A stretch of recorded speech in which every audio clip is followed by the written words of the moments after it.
All right, buckle up, everybody, because we are diving headfirst into a world that's like if you took RoboCop and mashed it up with Black Mirror. Ooh, that's a combo. It is right. We're talking about a YouTube video transcript called 2069 by Kurrupt DA'Guru. This thing, it's wild. Okay, I'm intrigued. You should be. We're talking about America in 2060, but not the America we know. It's fractured. There's this whole zone called New Anarchy, and it's basically lawless, murder, drugs, anything goes. And it's walled off from the rest of society. So you've got this, like, really messed up society happening inside another messed up society. That's pretty bleak, but it's like thought-provoking, you know?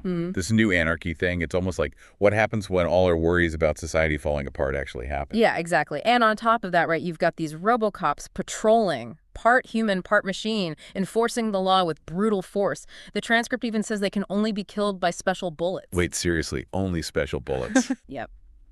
Adds a whole other layer of tension to everything, right? Like, who controls these RoboCops? What happens when that power goes unchecked? It's giving me some real Black Mirror vibes. Oh, totally. It's like those conversations about police and surveillance and all that, but taken to the extreme. It makes you think, what are the limits of technology, especially when it comes to law enforcement? Right. And it's not just the RoboCops. The whole way people live is different in this world. Tattoos are your ID, your phone, your wallet, all in one.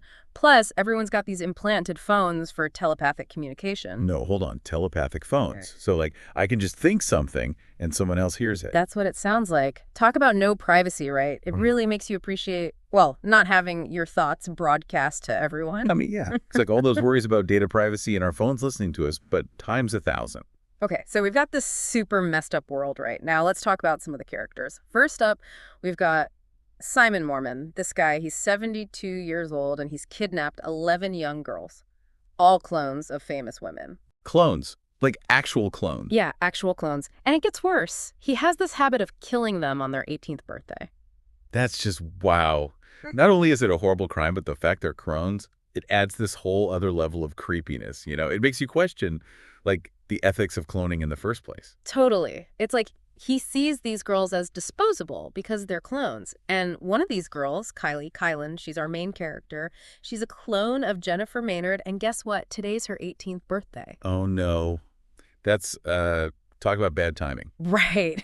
You're immediately rooting for her to escape this nightmare, especially knowing what Simon does. Definitely. You're like, please let this girl make it. And then there's this character called Kurrupt the Clown. He's this mysterious figure who goes around killing child molesters. Wait, so he's like a vigilante? Yeah, kinda.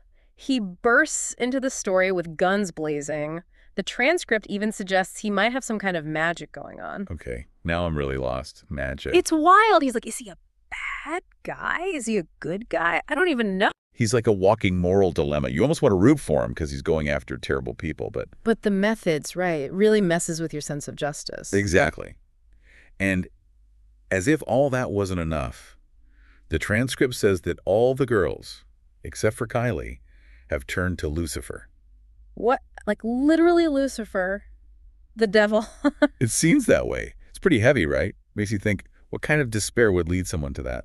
And just to add another layer, there's an Angel Michael watching over everything. He's like concerned for the girls, but he can't directly interfere. It's almost like there's this whole other level to the story, a higher power situation going on. Wow. Okay, so we've got this crazy rescue attempt happening, a morally questionable, maybe magical savior, and a spiritual angle that we can't quite grasp yet. My brain is kind of fried. Mine too. It's a lot to process. For sure. So what stands out to you the most from all this? For me, it's the way the author makes you think about good and evil. It's not black and white, you know? Everyone's making tough choices. Totally. And this new anarchy setting, it's like a warning. What happens when society breaks down completely? What happens to our sense of humanity? It's a question we might not want to know the answer to, but that's where we are. Yeah, it's deep. Let's dig into Kurrupt the Clown a bit more. This guy, he's a clone himself. Created in 2007 with all these messed up memories. So he's a product of this world, too. Yeah, and his past is a mess. Bank robberies, murders of sex offenders, even a prison break. So he's been through it. Big time. And then there's this whole thing about him spending time in a fairy realm. Hold up, a fairy realm. What's that about? That's what I'm wondering. He comes out of this fairy realm with enhanced abilities like teleportation and magic. Okay, now this is getting really out there. Yeah. Teleportation and magic. Yeah. In a world with RoboCops and clones. Right. What happened to him in that realm? What does it even mean? I have no idea. But it's like there's something bigger going on here, some forces beyond our understanding. Okay, and get this. Corrupted the Clown actually meets Jesus. Jesus, like the biblical Jesus. Yep. And Jesus gives him this magical earring that can grant his wishes. Okay, now I'm starting to think this Kurrupt DA'Guru has a really vivid imagination. Right. But it's also kind of brilliant. It throws everything we thought we knew about Corrupted the Clown up in the air. Totally. Yeah. Is he a force for good now? A loose cannon with magic powers? I mean, what's he going to do with that earring? I'm dying to know. It feels like the author's saying that even in this broken world, there's still room for, like, redemption. But it's not that simple, is it? Definitely not. Yeah. Can someone who's done terrible things really be redeemed? And what does redemption even look like in a world like this? It's really making me think. Same here. We're just scratching the surface of this story. Yeah, ready to see where this goes. Me too. Yeah. Buckle up because there are more twists and turns coming our way. Stay tuned for more on 2069. Okay, so last time we left off with Corrupted the Clown going after Simon with a wish-granting earring from Jesus, no less. Yeah, that was intense. It was, but before we get back to that, the transcript throws us this curveball, diving into how America ended up so messed up. Right. It gets pretty deep into this whole backstory. It does. So what can you tell us about that? How did America become this fractured, dystopian place? Well, it starts in 2023. The transcript mentions this attack on the White House, led by someone called North Wepi Hussein, and apparently fueled by the Black Lives Matter movement. Wait, North W.K. Hussein, that's a name. It is, and it's worth noting that this transcript, it uses some pretty strong language and imagery. Remember, we're just reporting what's in the source material here, not endorsing any of these views. Right, of course. Always good to remind everyone of that. So this attack, who was the target? It says the president at the time was Kanye West, and he'd made some controversial statements about slavery. Kanye West is president. Wow, this alternate timeline is something else. It is. Anyway, this attack, it's like the starting point for everything falling apart. By 2030, America split into 38 different states, all controlled by various factions and movements. So like total chaos. Basically, we see Compton, Lexington, Detroit, even Washington, D.C., all falling under the control of these groups. It's like all our fears about political divisions, but taken to a whole other level, you know? Like what happens when those divisions become so big we can't come back from them? Exactly. Yeah. And in the midst of all this, new religions pop up. Freemason worship, this thing called Yeshu ISM, which blends Islam, Christianity, and paganism. Wow, that's a lot to unpack. It is, but it makes sense in a way. People are searching for something to believe in, some kind of meaning, when everything else is falling apart. Right, like when the old ways fail, you look for new ones. Exactly. So what about the government? What are they doing in all this? Well, that's where the robocops come in. The U.S. government, it's now operating from the ruins of the One World Trade Center in New York City. What a visual, right? The remnants of this symbol of American power, now home to a government using cyborgs to keep things in check. It's pretty heavy imagery. It is. And what about New Anarchy? Is it just left to its own devices? It seems that way. It's completely walled off, connected to the rest of America by underground tunnels. So like a zone of total lawlessness. Pretty much. But here's the thing. The government allows outsiders in for something called a purge. It sounds like a period of sanctioned chaos. A purge. So like anything goes for a set amount of time. That's the impression I'm getting.